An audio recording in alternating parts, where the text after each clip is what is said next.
नमः। श्री हनुमते नमो नमः। श्री गणेशाय नमः। श्री जानकी वल्लभो विजयते। श्री रामचरितमानस द्वितीय सोपान अयोध्या कांड।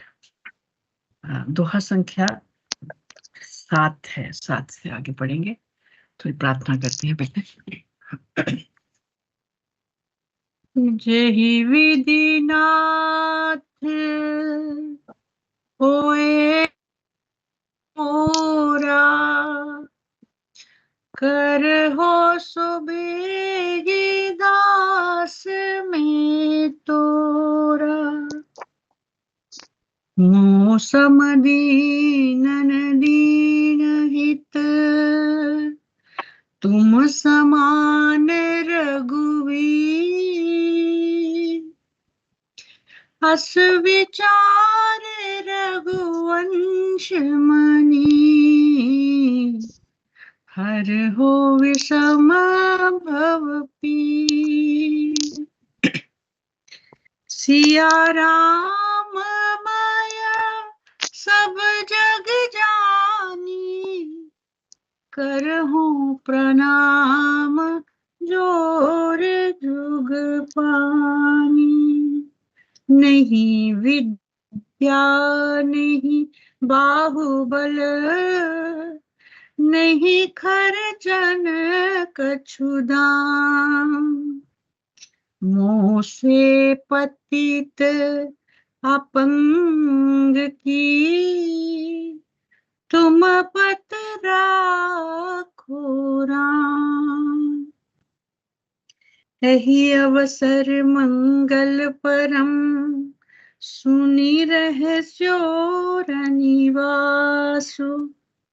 शोभत लखी विदु बढ़त जनु, बारदी बीच विलासु।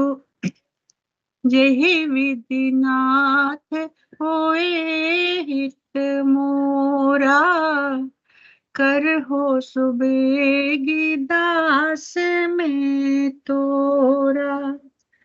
प्रथम जाई जिन वचन सुनाए, भूषण वसन बुरी तीण पाए। प्रेम पुलकितन मन अनुरागी, मंगल कलश सजन सब लागी। चौके चारु सुमित्रा पूरी, मणिमय विविध भांति अति रूरी। आनंद मग्न राम महतारी, दिए दान बहु विप्रहकारी। पूजई ग्राम देवी सुर नागा, कहे ओ बहोरी दीन बलि भागा। यही विधि होए राम कल्याणु, देहु दया करी सो वरदानु। गावहि मंगल कोकिल बयनी, विदु बदनी मृग सावक नयनी। जेहि विधिनाथ होए हित मोरा, कर हो सुबेग दास में तोरा। राम राज अभिषेक सुनी, हिये हर्ष नर नारी। लगे सुमंगल सजन सब, विधि अनुकूल विचार सियावर। राम जय जय राम, मेरे प्रभु राम सीता राम। तब नर नाह वशिष्ठ बुलाए, राम राम सिख दीन पठाए, राम धाम सिख दीन पठाए। गुरु आगमन सुनत रघुनाथा, द्वार आई पद नायो माता। सादर अर्घ देहि धरि, सादर अर्घ देहि घर आने। सोरावांति पूज सनमाने, गहे चरण सिए सहित पहोरी। बोले राम कमल कर जोरी, सेवक सदन स्वामी आगमनु। मंगल मूलय मंगल दमनु, तदपि उचित जनु बोले सप्रीति। पठय काज नाथ असी नीति, प्रभुतात जी प्रभु कीन स्नेहु।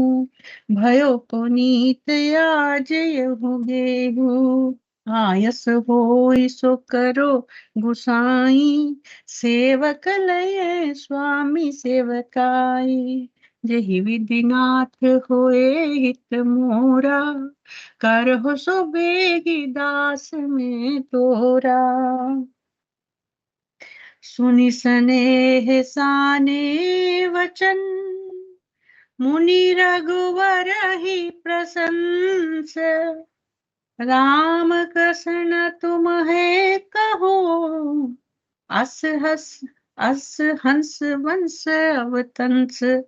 सियावर राम जय जय राम, मेरे प्रभु राम जय जय राम। यहाँ से थोड़ा भावार्थ पढ़ लेते हैं, फिर आगे चुपैया पढ़ते हैं। इसी समय ये परम मंगल समाचार सुनकर सारा रानीवास हर्षित उठा। जैसे चंद्रमा को बढ़ते देखकर समुद्र में लहरों का विलास शोभित होता है। सबसे पहले जाकर जिन्होंने ये वचन सुनाए, उन्होंने बहुत से आभूषण और वस्त्र पाए। रानियों का शरीर प्रेम से पुलकित हो उठा और मन प्रेम में मगन हो गया। वे सब मंगल कलश सजाने लगी। सुमित्रा जी ने मणियों के बहुत प्रकार के अत्यंत सुंदर और मनोहर चौक पूरे। आनंद में मगन हुई श्री रामचंद्र जी की माता कौशल्या जी ने ब्राह्मणों को बुलाकर बहुत दान दिए। उन्होंने ग्राम देवियों, देवताओं और नागों की पूजा की और फिर बलि देकर बलि भेंट देने को कहा। अर्थात कार्य सिद्ध होने पर फिर पूजा करने की मनोती मानी। और प्रार्थना की कि जिस प्रकार से श्री रामचंद्र जी का कल्याण हो, दया करके वही वरदान दीजिए। कोयल की सी मीठी वाणी वाली, चंद्रमा के समान मुख वाली और हिरण के बच्चे के से नेत्रों वाली स्त्रियां मंगल गान करने लगी। श्री रामचंद्र जी का राज्य अभिषेक सुनकर सभी स्त्री पुरुष हृदय में हर्षित हो उठे और विधाता को अपने अनुकूल समझकर सब सुंदर मंगल साज सजाने लगे। तब राजा ने वशिष्ठ जी को बुलाया और शिक्षा देने के लिए श्री रामचंद्र जी के महल में भेजा। गुरु का आगमन सुनते ही श्री रघुनाथ जी ने दरवाजे पर आकर उनके चरणों में मस्तक नवाया। आदर पूर्वक अर्घ दे करके उन्हें घर में लाए और षोडशोपचार से पूजा करके उनका सम्मान किया। फिर सीता जी सहित उनके चरण स्पर्श किए और कमल के समान दोनों हाथों को जोड़कर श्री राम जी बोले, यद्यपि सेवक के घर स्वामी का पधारना मंगलों का मूल और अमंगलों का नाश करने वाला होता है, तदापि हे नाथ, उचित तो यही था कि प्रेम पूर्वक दास को ही कार्य के लिए बुला भेजते। ऐसी ही नीति है। परंतु प्रभु, आपने प्रभुता छोड़कर जो स्नेह किया, इससे आज ये घर पवित्र हो गया। हे गुसाई, जो आज्ञा हो वही करूं। स्वामी की सेवा में ही सेवक का लाभ है। श्री रामचंद्र जी के प्रेम में सने हुए वचनों को सुनकर मुनि वशिष्ठ जी ने श्री रघुनाथ जी की प्रशंसा करते हुए कहा कि हे राम, भला आप ऐसा क्यों ना कहें। आप सूर्य वंश के भूषण जो हैं। श्री रामचंद्र जी के गुण, शील और स्वभाव का बखान कर मुनिराज प्रेम से पुलकित होकर के बोले, हे रामचंद्र जी, राजा दशरथ जी ने राजा अभिषेक की तैयारी की है, वह आपको युवराज पद देना चाहते हैं। एक सेकंड के लिए बेल बजी है, मैं क्षमा माफी चाहती हूँ, घर में कोई नहीं था, अभी मुझे जाना जी। हे राम जी, आज आप सब संयम, हाँ, श्री रामचंद्र जी के गुणशील और स्वभाव का वखान कर मुनिराज प्रेम से पुलकित होकर के बोले, हे श्री रामचंद्र जी, राजा दशरथ जी ने राज्याभिषेक की तैयारी की है, वे आपको युवराज पद देना चाहते हैं। इसलिए हे राम जी, आज आप उपवास हवन आदि विधि पूर्वक सब संयम कीजिए, जिससे विधाता कुशल पूर्वक इस काम को निभा दे। गुरु जी शिक्षा देकर राजा दशरथ जी के पास चले गए। श्री रामचंद्र जी के हृदय में इस बात का खेद हुआ कि हम सब भाई एक ही साथ जन्मे, खाना सोना, लड़कपन से खेल कूद, कंछेदन, यज्ञोपवीत, विवाह आदि उत्सव सब साथ साथ ही हुए, पर इस निर्मल वंश में यही एक अनुचित बात हो रही है कि और सब भाइयों को छोड़कर राज्याभिषेक एक बड़े का ही होता है। प्रभु श्री रामचंद्र जी का सुंदर प्रेम पूर्ण पछतावा भक्तों के मन की कुटिलता को हरण करे। उसी समय प्रेम और आनंद में मगन लक्ष्मण जी आए। रघुकुल रूपी कुमद के खिलाने वाले चंद्रमा श्री रामचंद्र जी ने प्रिय वचन कहकर उनका सम्मान किया। बहुत प्रकार के बाजे बज रहे हैं। नगर के अतिशय आनंद का वर्णन नहीं हो सकता। सब लोग भरत जी का आगमन मना रहे हैं और कह रहे हैं कि वे भी शीघ्र आवें और नेत्रों को फल प्राप्त करें। बाजार, रास्ते, घर, गली और चबूतरों पर पुरुष और स्त्री आपस में यही कहते हैं कि कल ये शुभ लगन कितने समय है जब विधाता हमारी अभिलाषा पूरी करेंगे। जब सीता से श्री रामचंद्र जी स्वर्ण के सिंहासन पर विराजेंगे और हमारा मन चीता होगा कि मन की कामना पूरी होगी। इधर तो सब ये कह रहे हैं कि कल कब होगा, उधर कुचर की देवता विघ्न मना रहे हैं। उन्हें अवध के बदावे नहीं सुहाते, जैसे चोर को चांदनी रात नहीं भाती। सरस्वती जी को बुलाकर देवता विनय कर रहे हैं कि बार बार उनके पैरों को पकड़कर उन पर गिरते हैं। वे कहते हैं, हे माता, हमारी बड़ी विपत्ति को देखकर आज वही कीजिए जिससे श्री रामचंद्र जी राज्य त्याग कर वन को जाएं और देवताओं का सब कार्य सिद्ध हो। देवताओं की विनती सुनकर सरस्वती जी खड़ी खड़ी पछता रही हैं कि मैं कमल वन के लिए हेमंत ऋतु की रात हुई। उन्हें इस प्रकार पछताते देखकर देवता फिर विनय करने लगे कि हे माता, इसमें आपको जरा भी दोष न लगेगा। श्री रघुनाथ जी विषाद और हर्ष से रहित हैं। आप तो श्री रामचंद्र जी के सब प्रभाव को जानती ही हैं।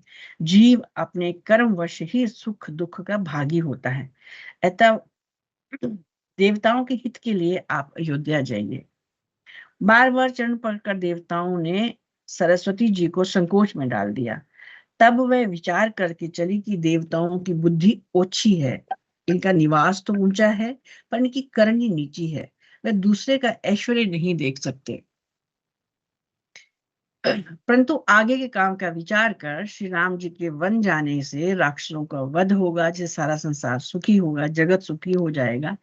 चतुर कवि श्री रामचंद्र जी के वनवास के चरित्रों का वर्णन करने के लिए मेरी कामना करेंगे। ऐसा विचार कर सरस्वती हृदय में हर्षित होकर दशरथ जी की पूरी अयोध्या में आई, मानो दुसह दुख देने वाली कोई ग्रह दशा आई हो।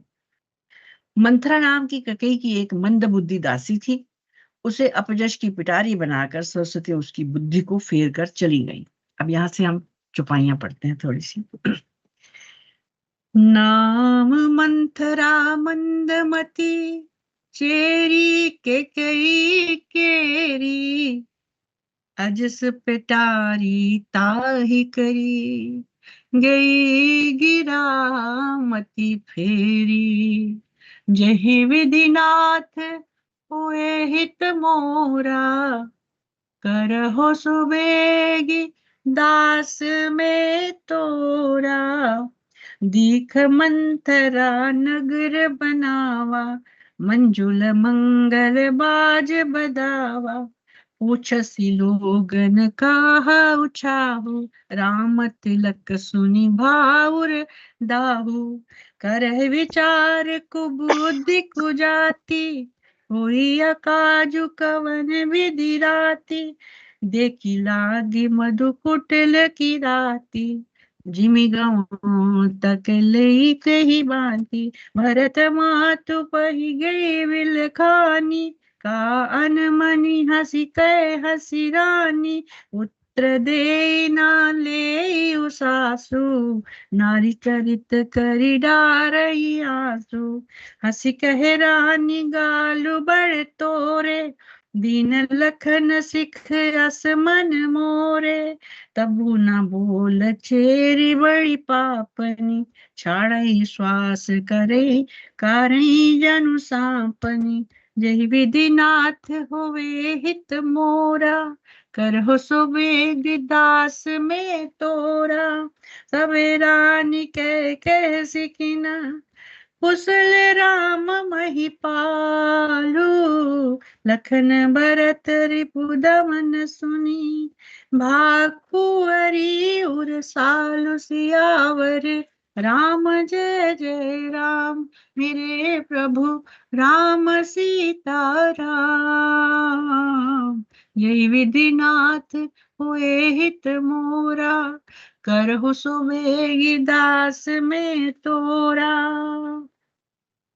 कत सिख दे हमें को माई, गाल करब के ही कर बल पाई। राम ही छाड़ी कुशल कही आजू, जही जने सुदे जुवराजू। भय कोस लहि विधि अति दाहिन, देखत गर्व रहत उर नाहिन। देखहु कस न जाई सब शोभा, तो अब लोक मोर मनु शोभा। पुत वदेश न सोच तुम्हारे, जानती हुए बस नाहु हमारे। नींद बहुत प्रिय सेज तुराई, लखहु न भूप कपट चतुराई। सुनि प्रिय वचन मलिन मनु जानी, झुकी रानी अब रहुअर गानी।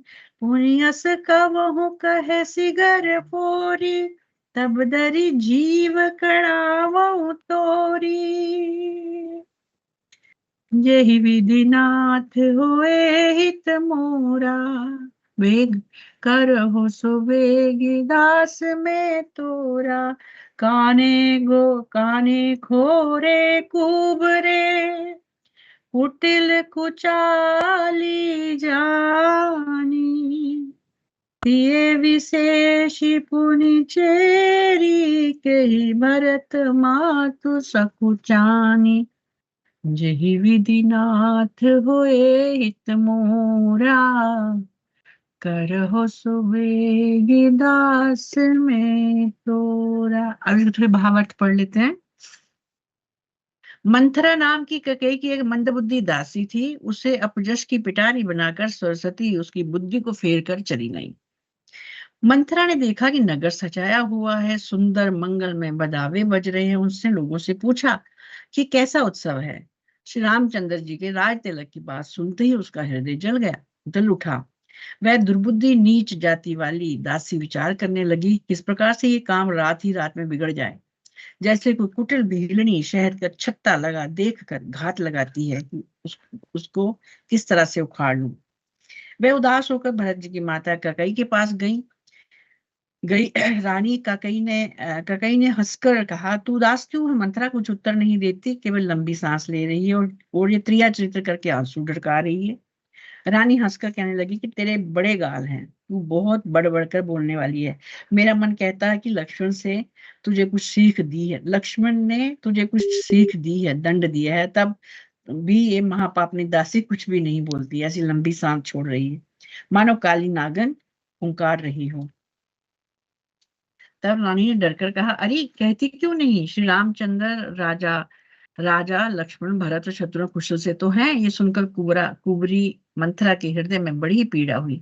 वह कहने लगी, हे माई, हमें कोई क्यों सीख देगा और मैं किसका बल पाकर गाल करूंगी? बढ़ चढ़कर मैं बोलूंगी। रामचंद्र जी को छोड़कर आज और किसकी कुशल है जिन्हें राजा युवराज पद दे रहे हैं। आज कौशल्या को विधाता बहुत ही दाहिने हुए हैं। आज कौशल्या को विधाता बहुत ही दाहिने हुए हैं, अनुकूल हुए हैं। ये देखकर उनके हृदय में गर्व समाता है। तुम स्वयं जाकर सब शोभा क्यों नहीं देख लेती, जिसे देखकर मेरे मन में शोभ हुआ है। तुम्हारा पुत्र प्रदेश में है, तुम्हें कुछ सोच नहीं, जानती हो कि स्वामी हमारे वश में है। तुम्हें तो तोषक पलंग पर बैठे बैठे नींद लेना ही बहुत प्यारा लगता है। राजा की कपड़ बड़ी चतुराई तुम नहीं देखती। मंथरा के प्रिय वचन सुनकर, किंतु उसको मन की मैली जानकर, रानी झुककर बोली, बस अब चुप रहे, घर फोड़ी कहीं की। जो फिर कभी ऐसा कहा तो तेरी जीभ पकड़कर निकलवा दूंगी। कानों, लंगड़ों और कोबड़ों को कुटिल और कुचाली जानना चाहिए। उनमें भी स्त्री और खासकर दासी, इतना कहकर भरत जी की माता कई मुस्कुरा दी। अब यही विश्राम करते हैं आज, कल आगे पढ़ेंगे। यही विधिनाथ होए हित मोरा, कर हो सुबेगी दास में तोरा। सिया राम माया सब जग जानी, करहूं प्रणाम जोर जुग पानी। बालक ज्ञान बुद्धि बल हीना, राखो हो शरण नाथ जानी दीना। अब प्रभु कृपा करो एहि भक्ति, सब तज भजन करे दिन राति। जय जय राम जय सीता राम, जय जय राम जय सीता राम। जय जय श्री राम, जय जय श्री राम। सबको मंगल कामनाएं, सबका दिन